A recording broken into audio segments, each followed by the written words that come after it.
hope you all had a very Merry Christmas. I'm in the middle of fucking nowhere. It's called Wallasey Island. It is not technically fucking nowhere. It's a little island off the coast of Essex. Although it's got a road going straight onto it without a bridge. Does that make it an island? I think it floods like once a month for an hour. Technically you can't get through it on cars, so it's an island. Fair enough. But yeah, so it's New Year's Eve and I thought I'd do a quick video just to kind of do a little kind of show of my new bike and also a little kind of 1 month review. So without any further warning, delay even, there it is. So it's a VFR800 Honda, obviously. It's a 2009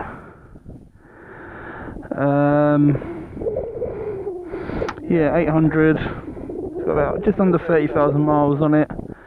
It's a non-ABS model. It does have the standard dual braking system, which I'll come to in a bit. It comes with a top box, and that's it really. Yeah, so it's pretty standard, other than the top box. It's got heated grips, and the only kind of proper mod I've put on this is just new levers, which are the cheap, pikey Chinese ones. But they seem to be well made. I don't think they're going to snap or anything like that. They're easy to put on, and they just look a little bit better than the crappy standard ones. So yeah, if you don't know, it's a V4 engine. I'm not particularly big on engines, but I guess it's 2 lots of cylinders in a V shape.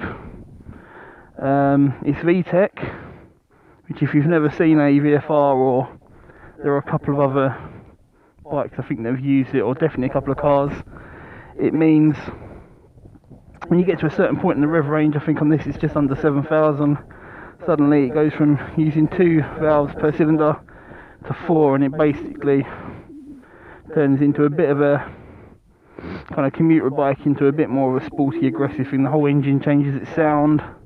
The bike, literally, if you're accelerating, it's like having a little mini turbo boost stuck on it, and it will just change the sound and just go. I have found out that if you use the VTEC or get to that part of the engine range and use it a lot, it does just drink petrol like no tomorrow. So these are capable of 200 miles plus per tank. I think the second tank I went through, the first kind of full tank I went through, probably got about 130, but then I was, obviously as a new bike, I was seeing what it could do at every possible opportunity and taking it to places purposely to see what it can do. Now I've had it a month and I'm sort of slowing down a bit, thinking a bit more about the petrol. I am getting a lot closer to the 200 miles. It's definitely not a frugal machine, but it's a sports tourer, so I thought it'd be a little bit better than it is, but it's not bad. Probably about the same as my 1.2 litre Hyundai car. Obviously it's a hell of a lot more fun than that, so nothing to complain about really. So actually about the bike, I don't know if there's much else to say. There's a few bits I'm gonna do to it. I may get new mirrors. I don't know if you can see that, it's a bit scuffed there, but that's no big deal. They both, I don't know what's happened, but there's this shit basically on the actual inside of the mirror on both of them. That one's actually worse.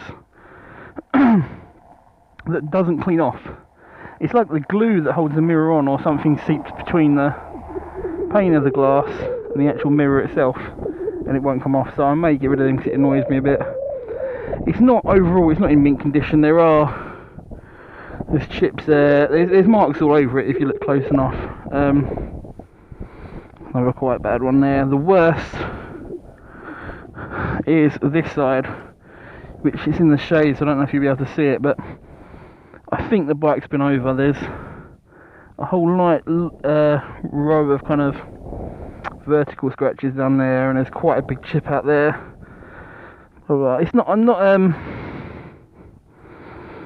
I'm not the kind of person who's too bothered about that kind of stuff. It was sort of reflected in the price. It's not in mint condition at all. It was kind of the way I looked at this, it should be mechanically in pretty sound condition. It's been fully serviced, it's new, all by Honda. But it has been, it's got 30,000 miles on it for a 6-7 year old machine, which is quite high. Not ridiculously high, but it has got the kind of signs of usage on it all over the place. But nothing shocking. It's not been in an accident or anything like that. The forks, if anyone knows how to, they're really stone chipped, like almost like from the side and from the front. I've been trying to look in, like, is there any easy way of kind of sprucing them up a bit, like, you know, can I rub them down? Would that look better, or is it just a case of getting them resprayed? I mean, again, it's not, that's probably actually the worst thing. If you look at it from the front, there's so many stone chips. I think it's been used for quite a lot of motorway use, which in terms of kind of wear and tear on the bike is generally less, but obviously there are things like stone chips. There's a couple on the tank as well, and box is a bit beaten up, blah blah blah. Anyway, I'm really not too bothered about that. If I go past at 50 miles an hour, you wouldn't see any of it. So riding it, it's much more of an aggressive riding position than what I'm used to. So I've had a 600 Hornet, kind of 2003 one, which is pretty much as upright as you can be without it being a Harley. I'm sure that's got raised bars of its own. They're not the standard bars. I think somebody's put a pair on that is sort of just a little bit higher. So sitting on this, when I first got it, it was a bit too sporty for me. I'm quite a big guy. Putting all that weight on my wrists, leaning right over, and sort of like the whole having to like stretch your head up just to see where you're going, because you're basically laying like that. So your neck's doing that all the time. It just ached a bit. So another mod that I forgot about, I've put these bar risers on, which are like two big triangular washers, and they've just raised it up a couple of centimeters, and it makes it so much more comfortable on your neck. It makes it's so much. It's now suddenly, like when I first bought it, I didn't really take it for a test ride. So when I was like first riding it, it's like, I'm gonna have to get used to this. Straight away I put them on, and it's like, oh yeah, it's fine. It's not an issue anymore. Other first impressions whilst riding it, it's heavy. It's very heavy. I don't have the exact figures, but the Hornet 600, so that's a pretty standard bike. A lot of people get them as a first bike, or a Hornet, or a Phaser, or a Bandit, or sort of an NC700. That sort of size and shape and weight machine. You know, when you first get on it, when you first ride it, it feels heavy. Then you come across something like this, which is so the well, just going back from the Hornet, I think that's around 180, 190, maybe 200. This is about 245 approximately. These aren't exact figures. If I find them, I'll put them on the screen. That makes a hell of a difference. Stupid little things like just moving it from the side stand into, like, you know, the balance position.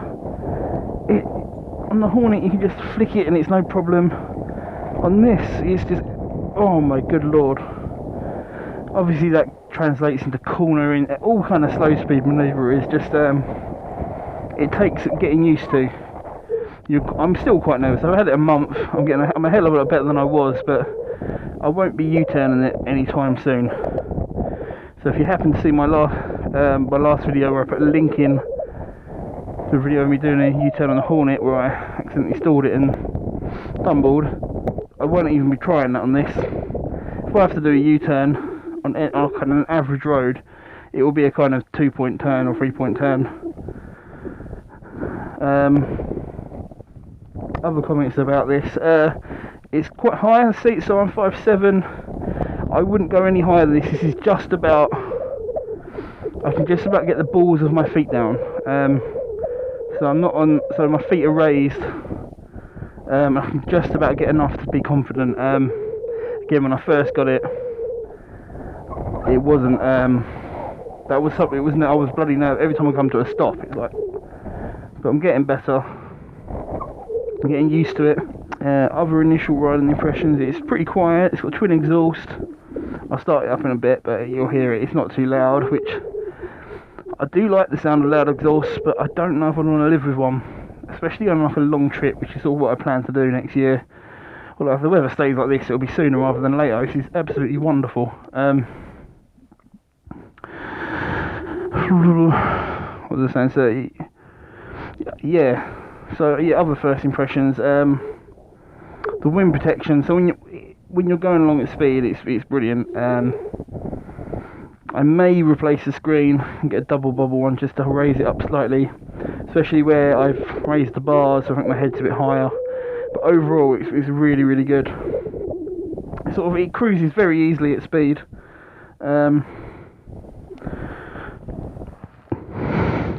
It's really, really comfortable going along at motorway speeds. Not that I've done a lot, but it just doesn't feel like it's actually really trying to kind of maintain speed or anything like that. It's still quite low down on the rev range. Okay, braking's pretty good. Like I said, it's got the dual. It's called dual combined braking system. So if you're not familiar with these bikes or Hondas, I think quite a number of Hondas have them. You pull the front brake. It uses, I think it's 5 out of 6 spots on the front, and maybe 1 or 2 on the back. You do use the rear brake. It uses primarily the rear brake with a little bit of front brake as well. And it does make the brake. I do find I'm barely using the front brake now, just the back brake, because it's kind of auto engaging the front brake a little bit. Unless it's an emergency, which I try and avoid anyway, I find I'm barely using the back brake, the front brake, and just using the front rear brake. It's much more powerful than the Hornet I had. It doesn't seem to skid, which I think is partly the fact it's using the front brake, and partly the fact that it's just such a heavier bike, it won't skid as easily as a Hornet did, which you could skid the rear wheel without much effort at all. Is there anything else? Okay, so yeah, let's get it started. It's been sitting there for a while now, so it's probably gone a bit cold. Display there, waiting for the fuel injection to prime up.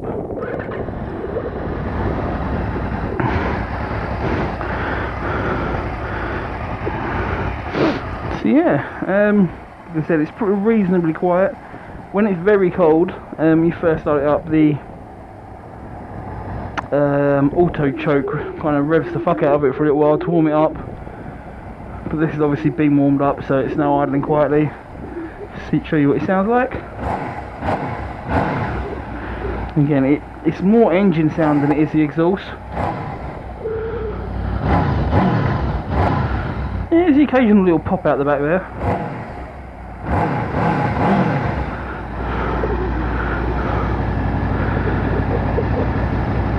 But yeah, let's go for a little ride.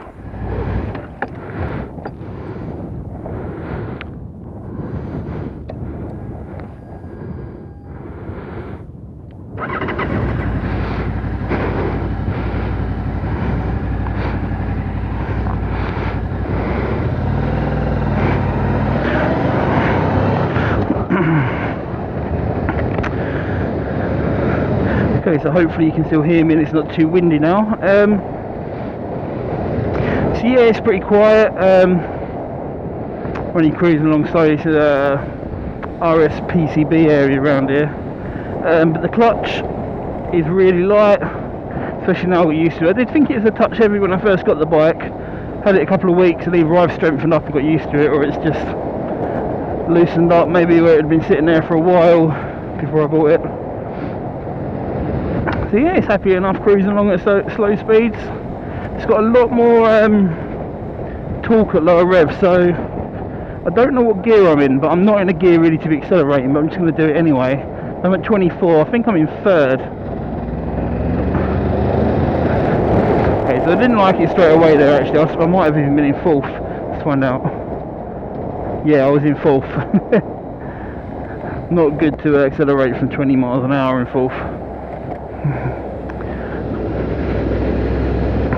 Okay, so I'm in 2nd now at 20. Yeah, it definitely moves, even though it's a heavy arse beast, it definitely moves quite well. surprisingly well, actually. I mean, so it's an 800. I've only ridden the 600 before, so I've got like huge amounts of experience. But it's a hell of a lot more pokey than I would have thought.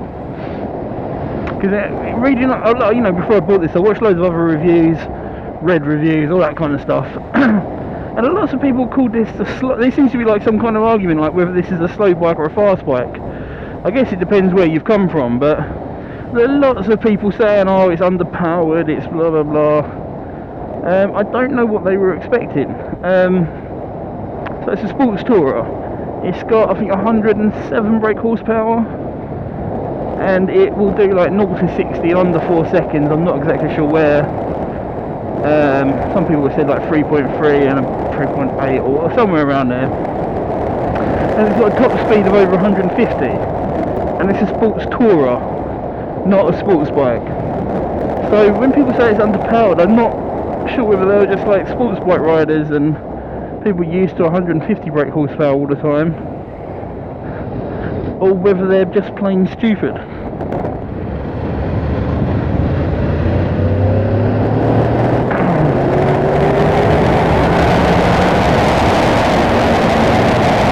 Hopefully it just picked up then the change in sound because of the VTEC.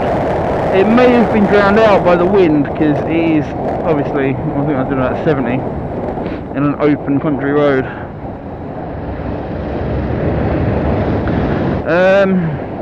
Yeah, the acceleration is absolutely fine for me on this bike. Especially, it's like the primary reason I bought this over the 600 I already had was for touring capabilities, which this has.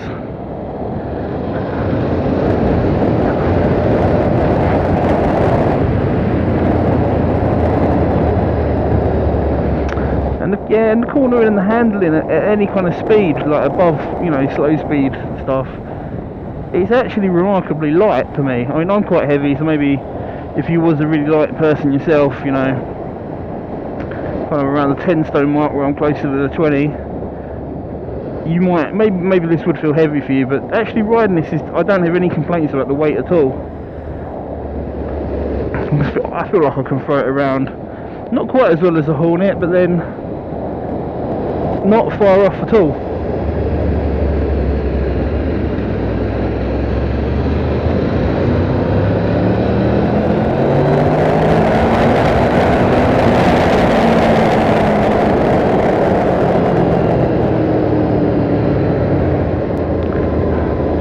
One of the things that I love the most about this bike is that it has a petrol gauge. You know, if you ever don't have one of them for a period of time, you really appreciate when you've got one back. The Hornet I had didn't have a gauge or even a warning light.